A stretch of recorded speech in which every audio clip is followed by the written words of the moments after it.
ny mofinaina isan'andro atolotry ny mpitandrina rakotina valina maoly.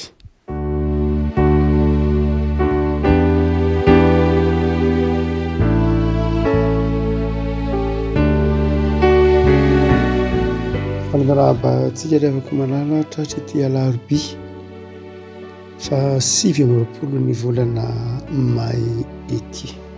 Ny mofinaina voalahatra ho antsika dia ny filazan-tsaramasina araka ny jaona. Jaona toko fa 7 jaona toko fa 7 andiny fa 5 ka hatramin'ny fa 1 aminaran'i Jesosy. Raha tia ahy ianareo dia hitandrina ny didiko ary izaho angataka amin'ny ray ary izy hanome ianareo mpananatra hafa mba ho eo aminareo mandrakizay. Dia ny fanahin'ny fahamarinana izay tsy azony izao tontolo izao raisina satria tsy hitany na fantany.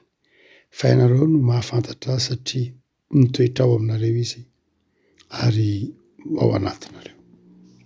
Tsy hamelanareo kamboty aho, hankaty aminareo aho. Vetivety foana dia tsy ahita intsony izao tontolo izao fa ianareo no ahita satria velona dia ho velona koa ianareo.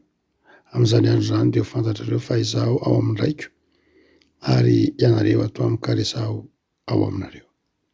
Izay manana ny didiko ka mitandrina izany dia izy no tia ahy ary izay tia ahy no ho tian'ny raiko ary izao tia azy ka iseho aminy.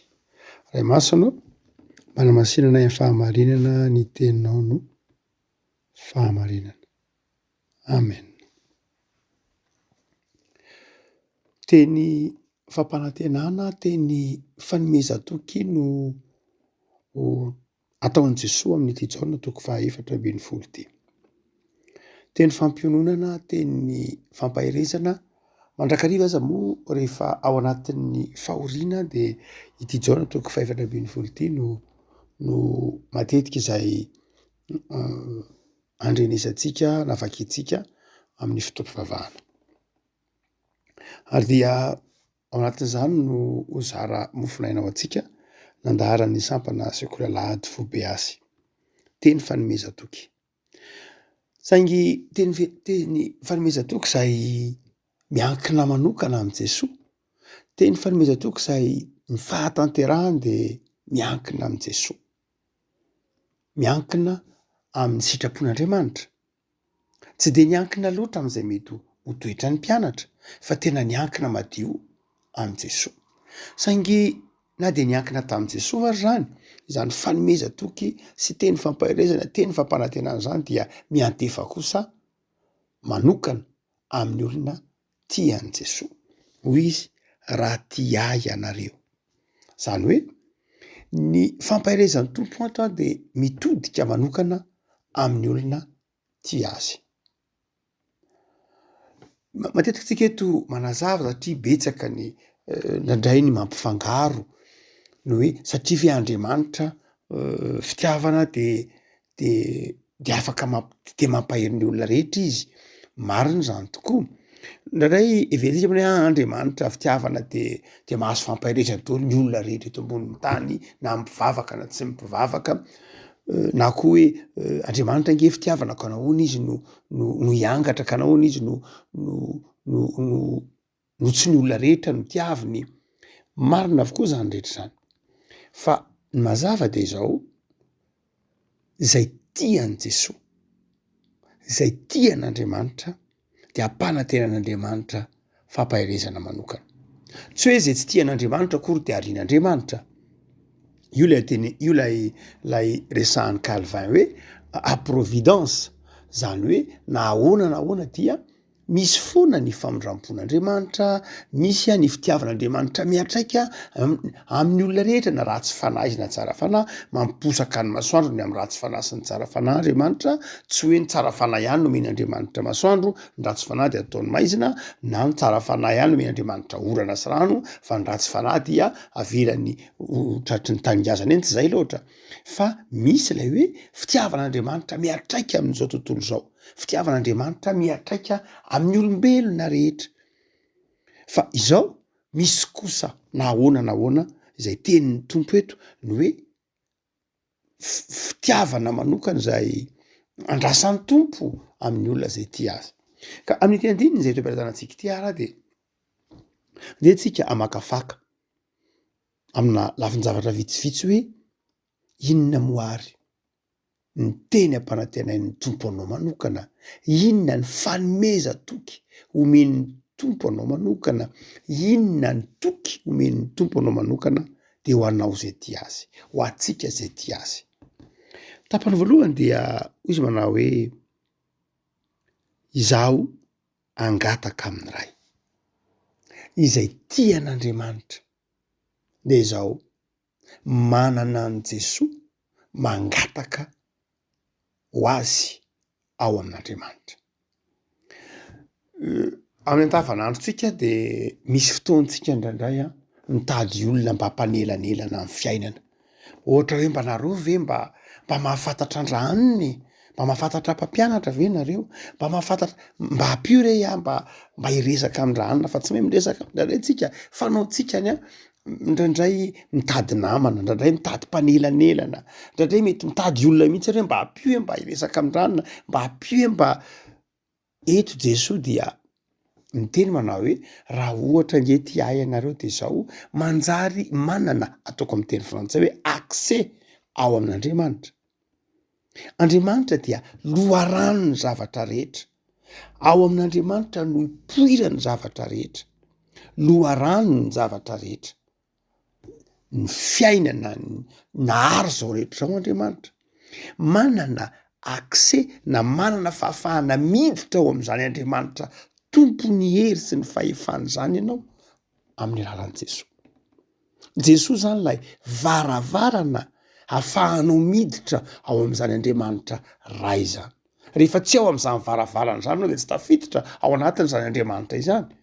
Zay mahatonga ny tompony tena za nge hangataka aminareo hoe mba hahafahanareo miditra ao amin'izany raiko zany. Fa izao rehefa ty ahy ianareo de tian'le raiko koa.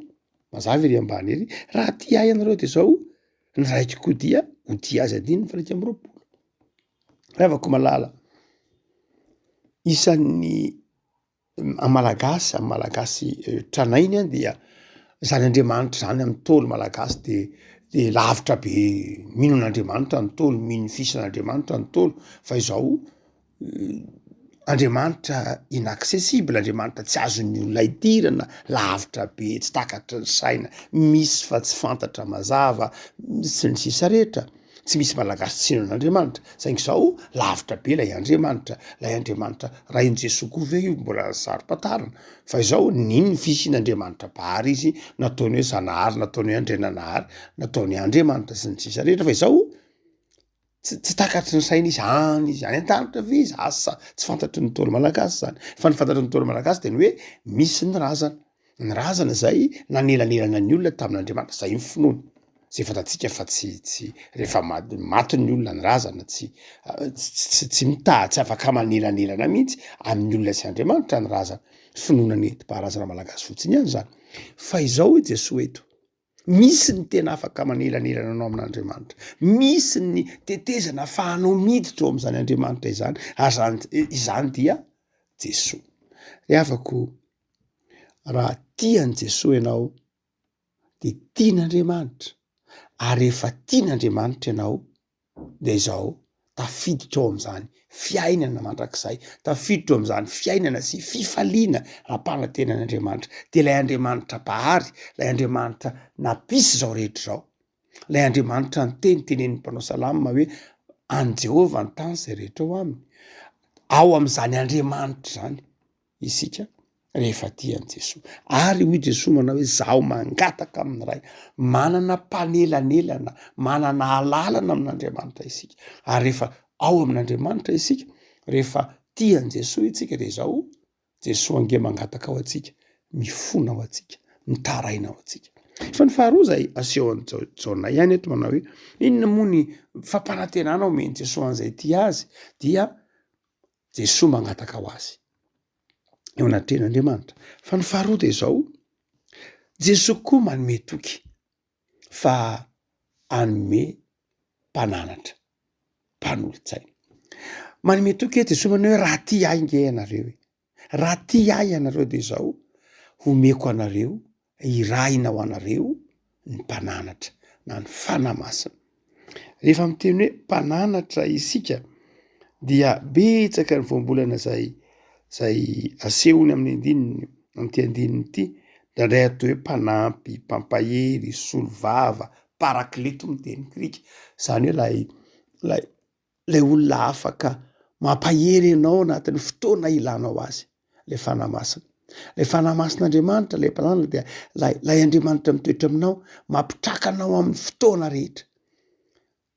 Dia hoy Jesosy manao hoe raha ty ahy ianareo de zao, hanome anareo mpampianatra, hanome anareo mpitari-dalana, hanome anareo mpitarika sy mpanolontsaina anareo ao anatin'ny sarotra amin'ny fiainana isan'andro, ka tsotsapanareo zany hoe tapidalaka le, tsotsapanareo zany hoe tsisy hevitra intsony lalovana, tsotsapanareo zany hoe tsy andalo an'izany nareo hoe resy, kivy, tapidalaka le, tsisy atao tsony, tsy andalo an'izany ianao satria ianao manana lay parakleto. Ny olona manana lay parakleto, ny olona tiany Jesosy ka nandray zany parakleto zany, itoerany zany parakleto na lay fanahy masina zany de zao, tsy olona mieritreritra manao hoe vita amin'ny fiainako, tsy tafavoaka tsony aho, tsisy azo atao tsony. Tsy mahafantatra an'izany famoizam-po zany ny olona manana ny fanahy masina satria ny fanahy masina ao anatiny. Tsy mahafantatra an'izany fahareseny zany izy satria manana ny fanahy, ny fahamarinana, ny fanahy mandresy. Tsy manana zany fahakiviana, saina mitanondrika, saina kivy, tsy mahafantatra an'izany izy. Mety mandalo zavatsarotra, tsy adikevitra zany olombelona, fa izao tsy mandalo an'izany fahatso-panantenana, fahakiviana, faharesena, tsy mijanona am'izany ny fiainan'ny olona tia an Jesosy. Ny olona zany de zao, tsy ny zavatsarotra akory, fa ny olona de zao tena tia an Jesosy ve ianao sa tsy tia an Jesosy. Ary am'izao na zava-dehibe mihitsy io, ity tokony adononao any am'izao ny toko 20 fa 20 moa de beterana ny Jesosy manao hoe motiava ianao. Ao am'jaona de sarobidy mihitsy ny famalino ny fanontaniana hoe za Jesosy tianao, za Jesosy tianao. Fa raha tian Jesosy ianao de mariny ty soratra masiny ity, ampianatra anao izy, hanome anao mpampianatra izy, ary io mpampianatra io hitari-dalana anao ka tonga anao ahafantatra ny marina, ahafantatra ny tsara, ahafantatra ny tokony atao ka tsy kivy, tsy ketraka. Fa ny fahatelo de zao koa Jaona, ny olona tian Jesosy de zao mitoetra ao am Jesosy, mitoetra ao aminy ny fanahy masina ary ao anatiny. Tsy hoe le fanahy masin'Andriamanitra, zay Andriamanitra de tsy mitaza-potsiny, fa Andriamanitra rehefa mitoetra amitsika de mitantana atsika, mivimbina atsika, manoro lalana atsika. Lay Andriamanitra zay nahazo zao rehetra zao, tsy hoe manana accès na tafiditra ao anatin'izay fiainana mpananten'Andriamanitra ihany isika, fa izao koa rehefa ao amin'Andriamanitra isika de manjary miainina ny fiainana zay tian'Andriamanitra iainantsika, de fiainana feno fifaliana satria mitoetra ato anatintsika, hoentin'Andriamanitra ato amintsika amin'ny alalan'ny fanahiny lay fiainana feno fifaliana. Rehavako mametra-panontaniana zao tontolo zao, ahoana natao mba hafaly, ahoana natao mba hasambatra, ahoana natao mba hampisy fifiedanana. Fanontaniana zay mipetraka mandraka anarivo taona ny analina taona no efa nametrahan'ny olo zany fanontaniana zany hoe ahoana nataon'ny olombelona mba ho sambatra izy. Fa izao eto de voavalin'ny Jaona 5:12, rehefa tian Jesosy ianao de sambatra. Tsy tokony misy olona zany tian Jesosy ka nampitoerin' Jesosy tao anatin'ny fanahy masina ka tsy hatsary fahasambarana izy. Tsy mahatsiary fahasambarana ny olona satria tia zao tontolo zao izy fa tsy tian Jesosy. Zay mahatonga ny Jaona ny temana hoe aza tia zao tontolo zao fa mifanohitra amin'ny fitiavana an'Andriamanitra ireny. Re afaka safidy tsotrao zany ny fiainana. Rehefa tian Jesosy ianao de sambatra. Tsy hoe rehefa tia an'i Jesosy de miala eto amin'izao tontolo zao, tsy tia sakafo, tsy tia akanjo, tsy tia maka-rivotra, tsy tia vakansa, tsy zay loatra.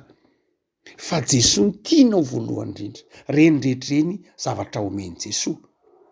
Tsy ny zavatra omeny Jesosy akory no tianao mihoatra no Jesosy, fa Jesosy no tianao de omeny Jesosy anao reny zavatra rehetrareny.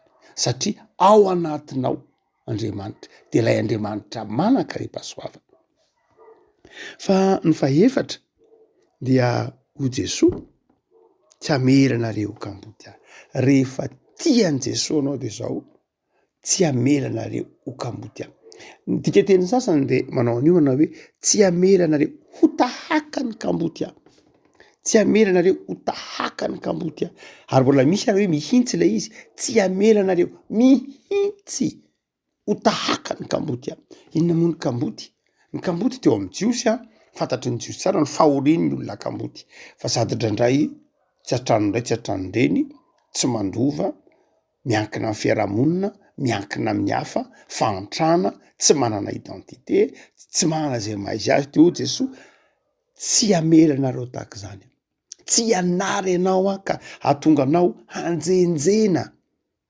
Zay tian' Jesosy de tsy olona mpanjenjena.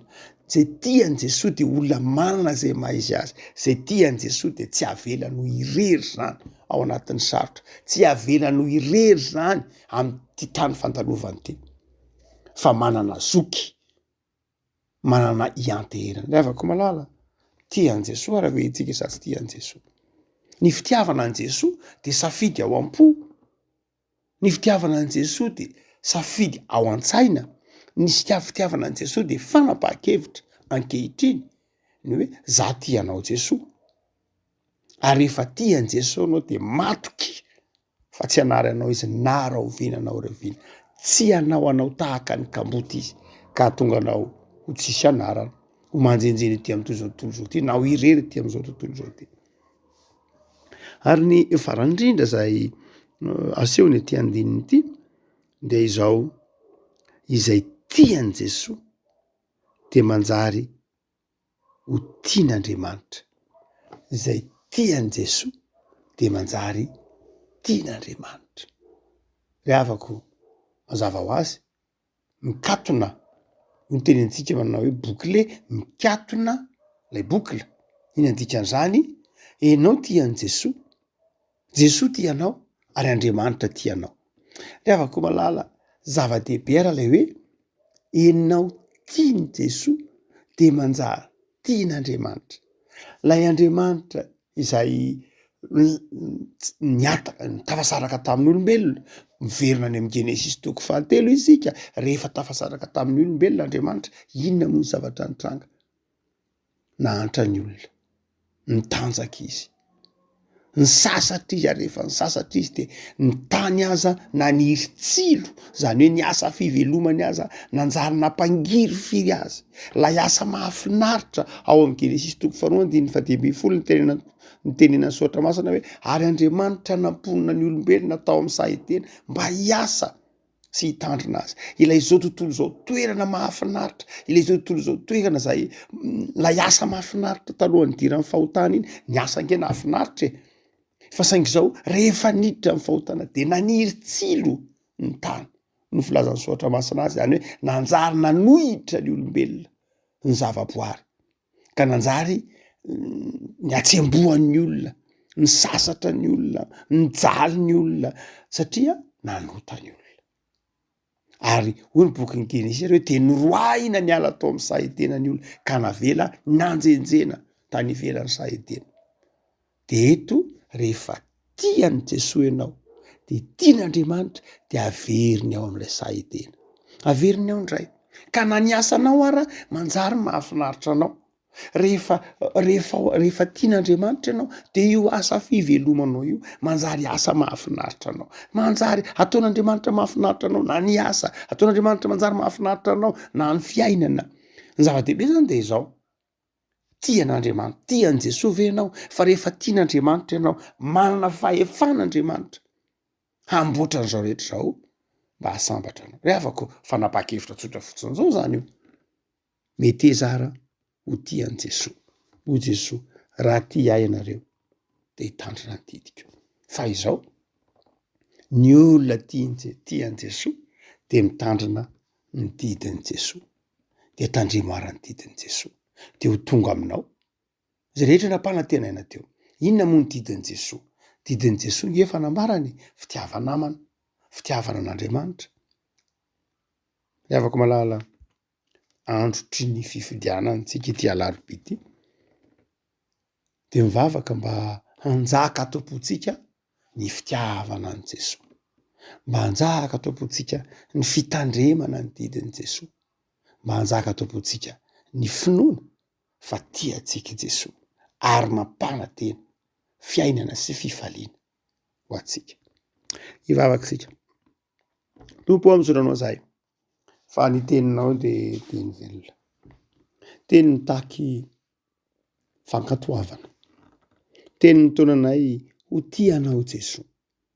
Manome toky anay ianao fa raha tianao zahay ka mitandrina ny didinao dia mitoetra aminay ianao, mampandresy anay ianao, tsy mamely anay ho irery izany ianao na ao anatin'ny sarotra na ao anatin'ny fifaliana, ary tonga anao ao amin'Andriamanitra ray zahay, tonga ao aminao Jesosy zahay, mandresy zahay, faly zahay, tsy noho ny herinay fa noho ny herin'ny fitiavanao.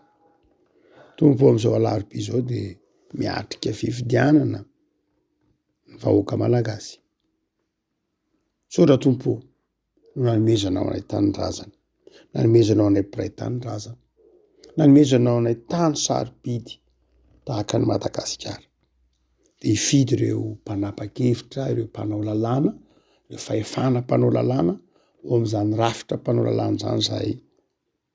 Dia jereo Tompo, miasa mahery ianao, ianao any andamina ny zavatra rehetra, ary ianao anendry, satria manana an'izany fahefana izany ianao, anendry izay tompona andraikitra rehetra isa-tokony ho ao amin'izany rafitra mpanapa-kevitra, mpandrafitra lalàna izany. Mamelà eloko amin'izay mety ho fitavozavozana ny angatanay Tompo, dia sakano ny fifankahalana, ny korotana izay tsy mifanaraka amin'ny sitraponao, fa omeo anay kosa ny herim-po, ny herim-pitiavana, ny herim-panahy, hijoro amin'ny fahamarinana, hizara fitiavana ho tia namana.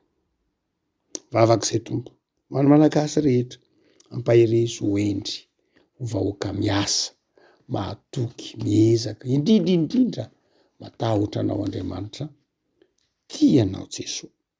Jereo ny tokantrano tsirairay Jesosy izay mpanaraka izao mofonay izao, entinay mibavaka mba ho salama sy ho ambinina amin'ny zavatra rehetra, ary hanjaka amin'ny tokantrano tsirairay ny fitiavana anao, hanjaka amin'ny tokantrano tsirairay ny fifaliana ao aminao, hanjaka amin'ny tokantrano tsirairay Jesosy ny fahasoavana ao aminao Jesosy, ary amin'ny anarana anaovana izany vavaka izany.